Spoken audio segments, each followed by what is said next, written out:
why the Shin Bet is doing what he's doing there. And the fact of the matter is that you cannot say in a way portray Israel as the aggressive and the Palestinians are the innocent bystanders who are always being killed by those aggressive forces. It's not the case at all, and I think that this is misleading to people that are watching that. And I think that there is something that I felt while doing this film is that the whole situation is different shades of gray. There is no really total aggressive person there or aggressive empathy towards a very innocent and not violent entity in the other side. It's both are doing the worst that they can. I think that I can relate to what Anna Evans said once, our former foreign ministry said that the Palestinians have never missed an opportunity to miss an opportunity. I can say that on both sides. Both sides have never missed an opportunity to miss an opportunity. And this is the whole goal of the gatekeepers. The gatekeepers portraying Israeli occupation in the last 45 years and basically says enough with that. It's not going anywhere. It's only tactic without strategy. Where do you want to go with this conflict ahead? And to show that in a way that will only benefit both sides. You got to worry about all that crap over there. You got all that shit going on over there too. Everyone is the innocent thing.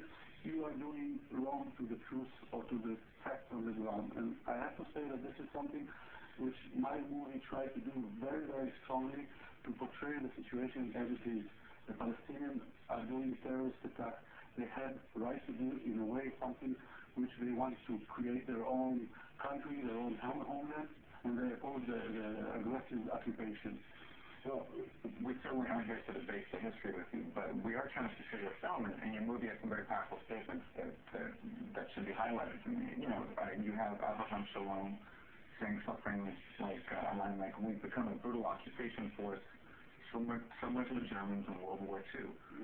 We've become cruel to ourselves as well, but mainly for the occupied population, using the excuse of the war against terrorism."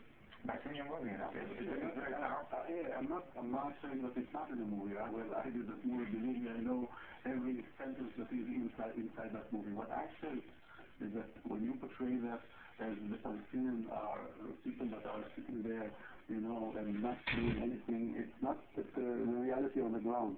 And by that, you have to show both sides, because I think that when you do that, you portray only one side.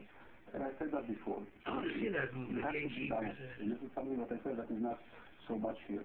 Well, could you respond to both of these points? One is a very powerful statement that Abraham Shalom said, the former head of Shabbat, comparing himself to the Nazis. Well, look, I have to say that this sentence that Abraham Shalom said,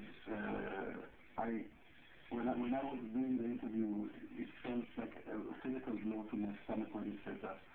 And I have to say that Abraham Shalom, well, you see the film, you know what happened in the 309 when he ordered the execution of 2 terrorists that were captured alive.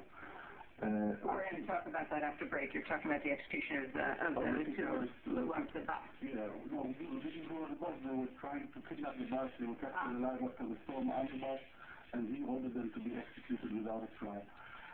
Look, I think that the occupation is bad for Israel, and I think that those people who came to speak in the movement, the head of the security defense establishment, the Shin Bet, came because they feel that the occupation of the Palestinians in the last 45 years is something that is not good for the state of Israel and should be stopped.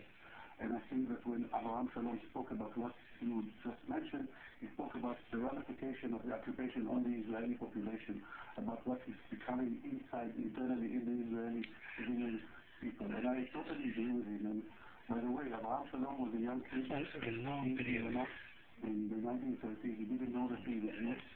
He was forced to go to school after his sister Nazi was almost beaten to death by his classmates. He felt firsthand what it means to be a Jew under a racist regime. And when he compares that, he compares the Israeli occupation to the Germans. That's like how the Germans treated the Poles, the Czechs, the Dutch. He knows what he speaks about. And I think that his word is something that I had resonance in me as well, about where will it lead the occupation. I mean, if it will continue like that. And Dichter's point, when he's talking about the killing of the Hamas leader who is going for a ceasefire. Something that happens in America as well. Dichter just mentioned after that in that clip. She said that the Americans have drone attacks in Afghanistan. They killed 70 people in a wedding, which nobody knows if the suspect person was killed as well. I think that, in the war of the 21st century is a war where you need intelligence to get to a needle in a haystack. That means in the form of a terrorist, that you're looking for him, and the intelligence people want to get into that specific person in a certain date, at a certain time, at a certain place. And this is a very difficult war to maintain. America is doing it now. You heard in your news that they are going to do drone surveillance over North Africa. I think that you have to think strategically where you want to lead with this conflict. We're going to continue this discussion. Moreh is our guest. He is an Israeli filmmaker, director of the Oscar-nominated documentary, The GateKeepers. This is Democracy Now! We'll be back in a minute.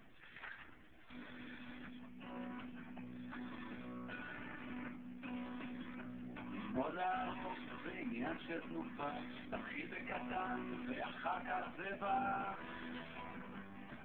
משחק כל הלילה בקסה של שכם, אימה כאן שלנו ומה שלכם.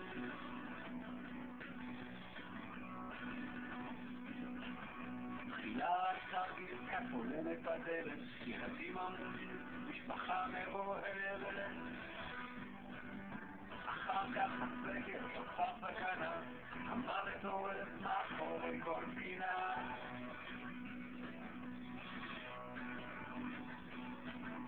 דורך את המשק, נגוע מועדת, יש בנו קשח, תודה אל ההדק. הלב תתפרע, כל מבואה. Okay,